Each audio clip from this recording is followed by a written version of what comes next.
وهدوا إلى الطيب من القول وهدوا إلى صراط الحميد. كيفية الإحرام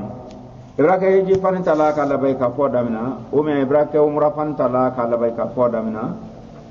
دونغو أكان ككينيا منك. طيب كيفية الإحرام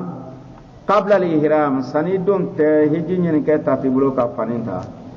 سنو كتبرو يستحب أكنني أن يتعاهد شاربه أيجانتو أنونكرسيرو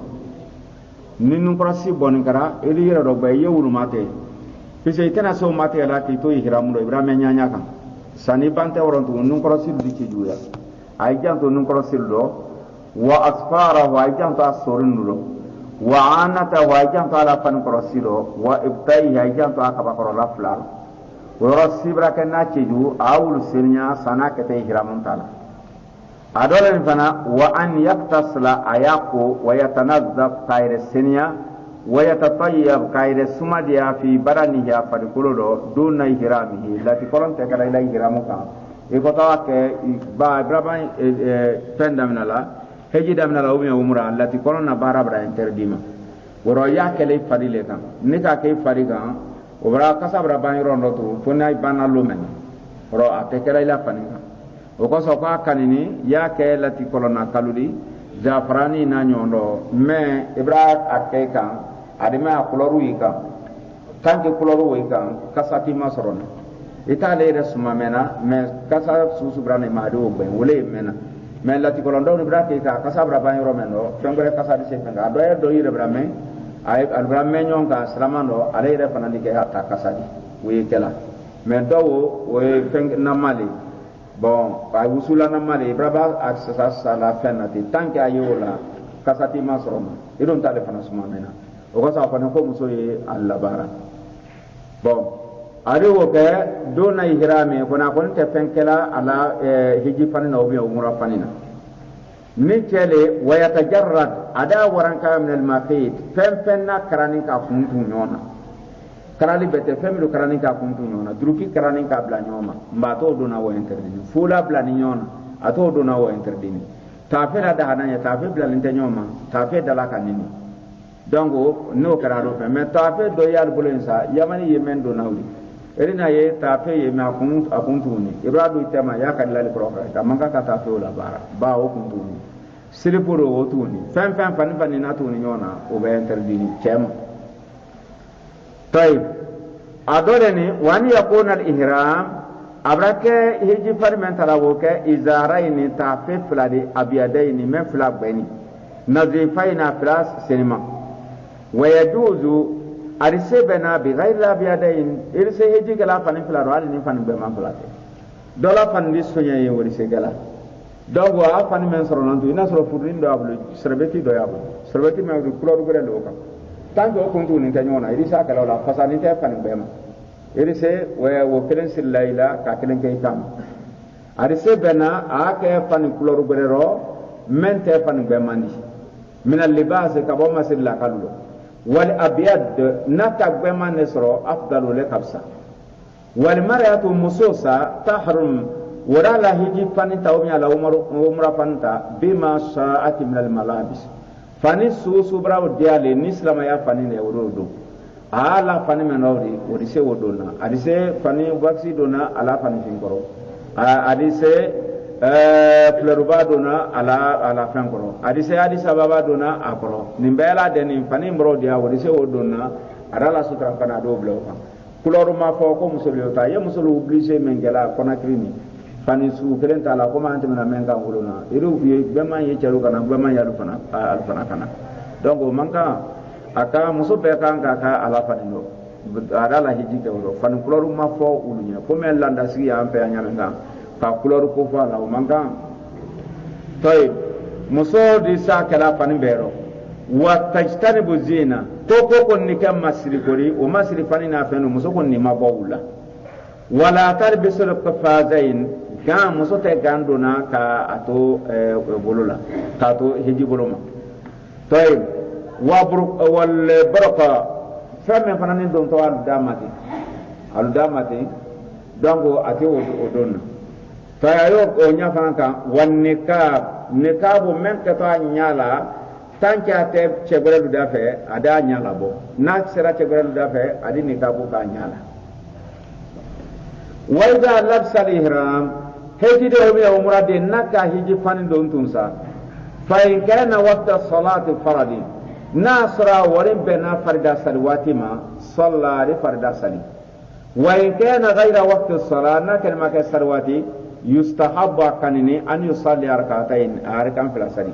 ne boto madina nato marase hiram tadi anya fe ka hiramun ta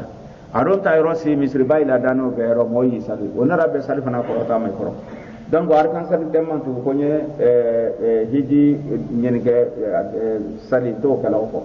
mbeni sali fana be mawri nyewle sallay ko to moro sali marabandina la bay ka ko dam mbeni lansra me mawri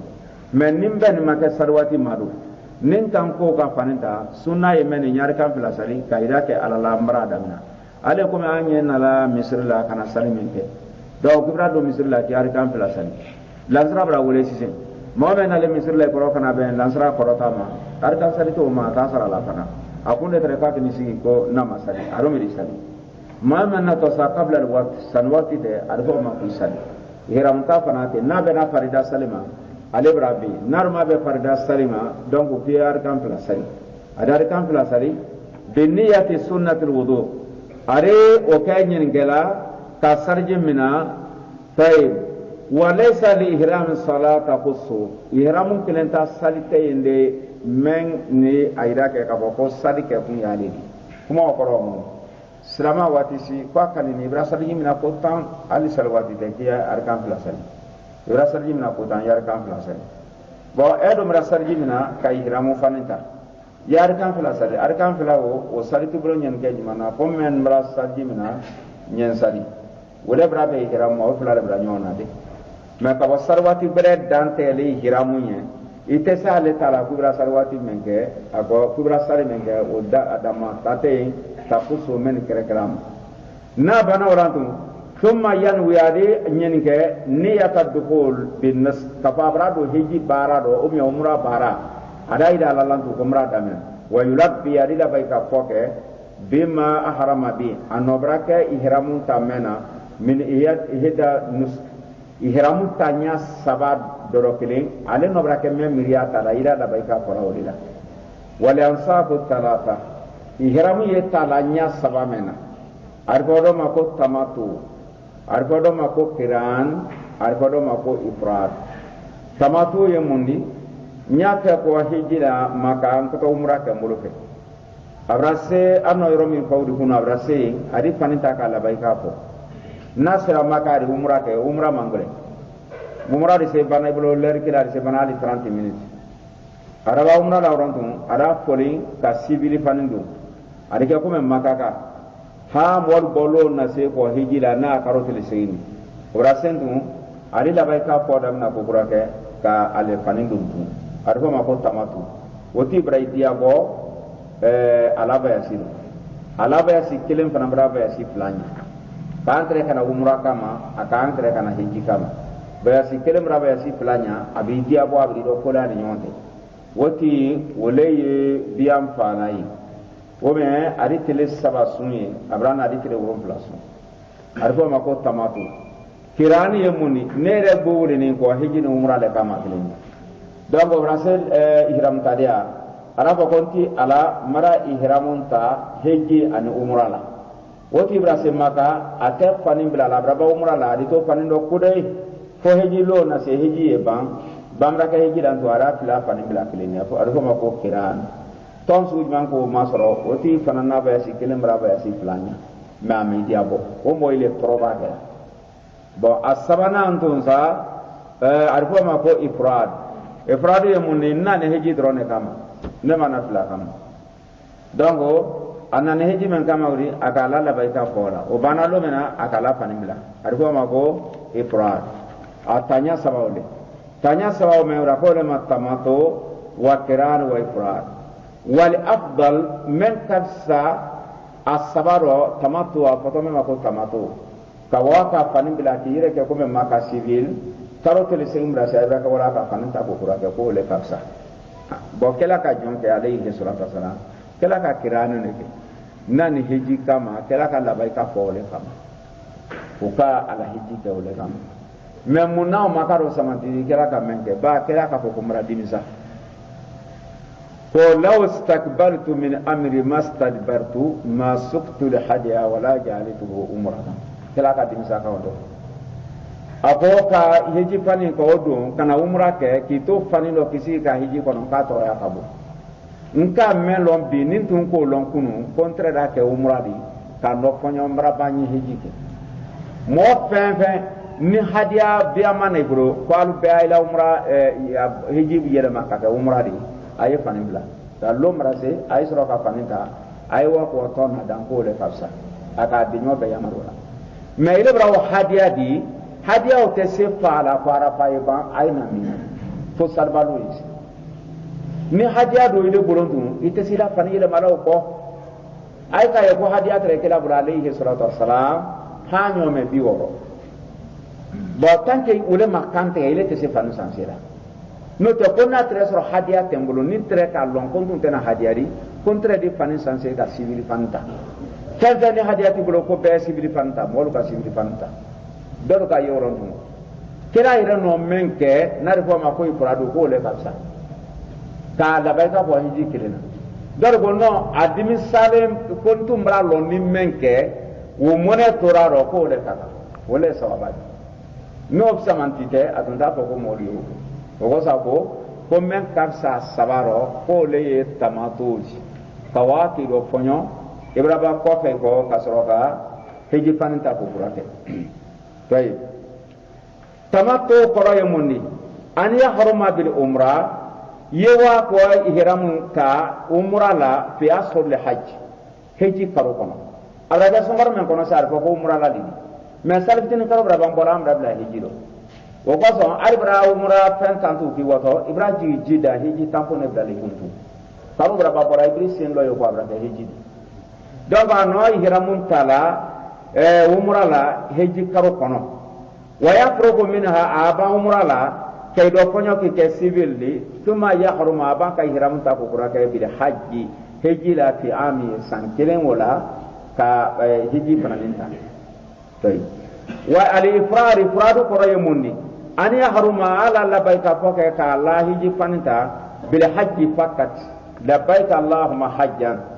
mraila min heji drona ma umra ko fo minal miqati yoro men sini ki kana te moka kubra ihramuta ay ko ye ka fokana ne hijire dron kama wa yabqa brase so kono ato ala ihrami ala hiji panino hatta yunhi a'mal al hajj fa hiji bara be la banka bala panino amala panisa sitiu arbo mako ifrad kiran koro ye munni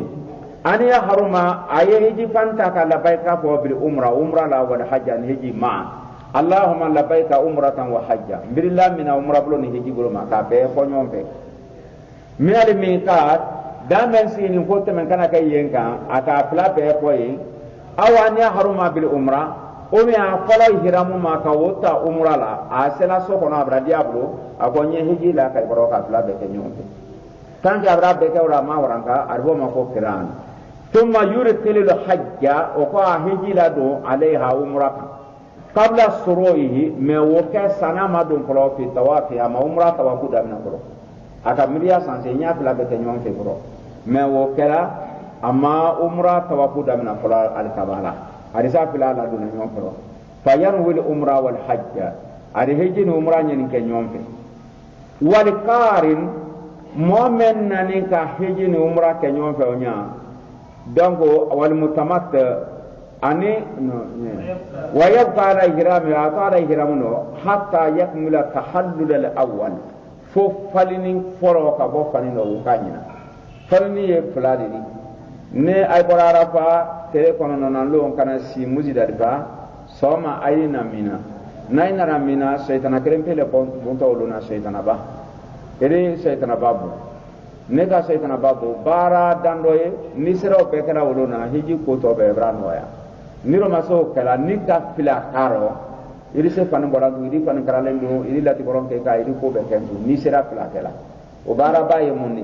kana shaytana babu kele ko ila liyan kante fila kai kun liumi ti kumate saba kana mata so kono kana tawafu kali kabala mo men sera o bekala wolona kelen ni ka damina so ma rita hasu deseri ibangole ma yi ko se na wati na kana mina men ni sera o kala doni te ile kun hiji don tun atobra to komisen ni no mantu boya ri se pan sansera to ri se sorona te ala ri sa kala ke mbani mo men ka fila karo ni abraka o panimla ele na reka shaytana bo ike kumate o men ke kundi o ben ka shaytana bo ora la liyan kande o ben ka shaytana bo ora maka ko to ko ni ka fila ke iri se uran karantu iri civil pandu apotol ma ko tahallul awwal farinin ko folo ka bo panino lew ni ka to ke wati na do arbo ma ko tahallul thani fem bebra la da hanyam to me haram ya entre ma kona kara ke guru musoli wala dron haram ya nin fem bena haram da haram ni entre o bebra la da hanye tahallul thani newdi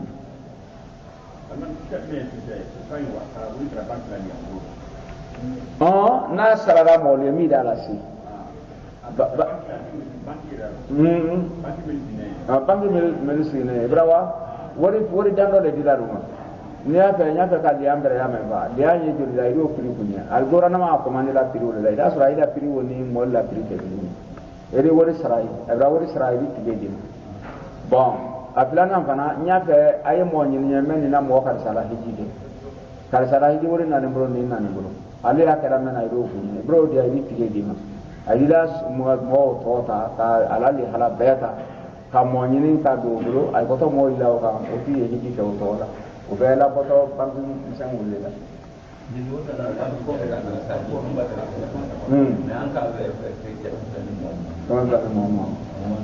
Saya kota bara men kafe oleh kasih tamam kota ibulo kafe nggak jangan oleh kasih ini apa yang bisa misi ini bisa yang berdalam menang apa tuh ada mau bank di roh ini sunah mau ada bank ini iriba tala susu tala cekele min kilo jamana fenge kula moy kana na iriba da bankina ale banka raji apa tuh ada mau istismari ini se wori berala ya baranya aya tano tala wori se gada ma iriba ta wala le fanke mai ka bla ko bena Allah alam wolle ala bolo bola ka mola si so kono fambe banki bololu iri se wala dia ngodi dilaluma iri se wala moy la di wodi dilaluma tamat momen keto iwaran tala folo ka ke civil di kasro ko we hijibra se ka paninta wal qarin an momen ala fila kama no la baika ko hijinu umra la keleni ami falin ka bo panino alayhi ma fidia bo yewuluma ise wila tama kelem ra tama fulanya ani men ko na le hiji dron kama ta umra kala bulu ka kelente wala al muhrim umuma mufanfana hiji fanino akani ina na susu le kama jazakumullahu khairan ala ibrahim ha ala bla mizan bon obrako feni an yaqula ba'da ikri niyati an-nas ibrahim fanin talawati na kanyin keta iya ko labbaik allahumma labbaik labbaik la sharika laka labbaik innal hamda wan ni'mata wal mulka la sharika lak ayatu ko labbaik anti alhamdulillah min amra banki lamina ikalo ni mo wure dai sawa ko ma era ko ka sa ko na eri to ka boro so ko apa wure la sawa ko ma asiri ko te permente sawa ko li mirila mina ka banki lamina anti ala ile branne wule ko nyana bo men heji mirila mina ka banki lamina la sharika laka swati nyon tele ala la labbaik mirila mina ka banki lamina innal hamda wan ni'ma tanno aninema laka woile alanye wali mulika animman saya marali lenye la sharika laka abraka penadi to kola kure wa yaksuru min tadbiya ari labaika fola saya kure wa yarfa'u sawtahu biha ni chele abraka labaika fola ada kam korota wa nisa'u mususa takfudu urakam maji tanbihu hankilla kununi alal mar'a musoma hijila idha hadati ni musutura hiji barala akala karola barai aw nafsatu mi musoka den soro hijila qabla al-ihram sarakata ihramun tala aw ba'dahu umi ihramun ko ta'mal madi fempeke ya'mal li haji hijila fempekela min al-ihram adi faninta wa dukhulu fi an-nas adi do hiji barado وجميع أعمال الحج يعني بارا يجي بارا به إلا أنها لا تطوف بالبيت أكون تعرف كبار توافلا بار كبار توافو سالي ولا تروني نوتة أكبر لا بارا لارو عرفة لارو مينا دي كوب بلا دنيكه أده توافو لي درون كلا ناس نيرا لو منا أدا لا توافو به نا دين سرنا بلو كنا أدي كونتينيو كبارا نم بلا دنيكه فو توافو أبرا سنيا أدا لا توافو به أدو أبرا to kala kona kirisero muso dolu kala yo ulu ka den soro aw to tra hijira al kono no filladi al ka wulu du anda on ba ay continue ara la hiji bara be ke posta la hijira alla kila alayhi salatu bora madina so kono goro ka wato hijira ay se so ko kan abira muso ko na asma aisha ko muso ka den soro goro ay continue rai wora dango ay continue ra ma hiji do sa woro aisha fana tora hijira aluka ila bara li kala ko aya beke fana karake tawafu droni al kabala dongo ate tawafu ke me bara to bela deni ari bara to bela deni ke toy illa annaha la tatufu bil bayt ate tawafu ke al kabala hatta tathura fasiriya illa in hadat ne aka ala karla bara yido bara tawafa braba tawafu kala فتؤمر السعي بين الصفا والمروه صفا والمروه بوري ادو ودبادو تلاي مسو يهتي جمارو ايه توافو كان كاكي ابانا توافو لا كروا كلا كرولا باراي ايرم ربا توافو لا يولا صفا والمروه بورلا دونك ate صفا والمروه بوري تلاي با صفا والمروه بوري وته سالي كيتي بونا ويا كابو ولل اريسو كلا نكو دفا كبا مسيتي اري صفا والمروه اري وبوري طيب محظورات الإحرام إبراهيم يجيب فنان لو يمكن كابوم لكفيو حرك الشعر فنا فدما سيرته واللي لا يتماتيلا إبراهيم كنا بولا ساسون سيبربرو مي بيتو وتفنتيلا أدولن تكليم الأسبار إتي سورينا تيلا فيو في بان أدولني وتكتية الراس ni chele ire ite kunda tuna ite pula duna ite fankere kuna wada koni riso ira ne kuna me kun na koloni era ne ro anta mi da kuma la season wolle fana nimbra do akoro kontu ka pole ko ikana ikunda tu abraka mobile si kono era e mobile o be kapo bora kuna kare abra kare men lo e ni biwa ma ay kota kapo be wulida ibrahim mobile kun bana fen ya fa ko era ne mi ba ka pole kikini kunda tu ni kisi mobile koro oro faye wo kuna dongo ko ikumra datu an ka ko era ne mi abraka do na bona ro fana ka itashi folo ko lawdi ka ta kun bana ni ka soro ka do akuna tol bra ka bon ka bo lawdi no de kun da do ni ko wuri aye do na bon ko gondo li ra maji ni ko sebe me mobli sa ay go ko ga o kanu ba akuna bon wa lafsul maqit fam na fan karale ni ka kun tu nyona wa interdini chema wa tib la ti ko la interdini wa qatl sayd bere la telefon fa wa interdini wa ikre ni kahe ete mora furusi la modi tasila aite bena furu boro ko ba hijila watimina wal mubashara ete muso fana na amaran sala nyo masumu wa jima'u la nyo yate do na ini muso te ibraka ihramundo family interdini wulewi wabillahi tawfiq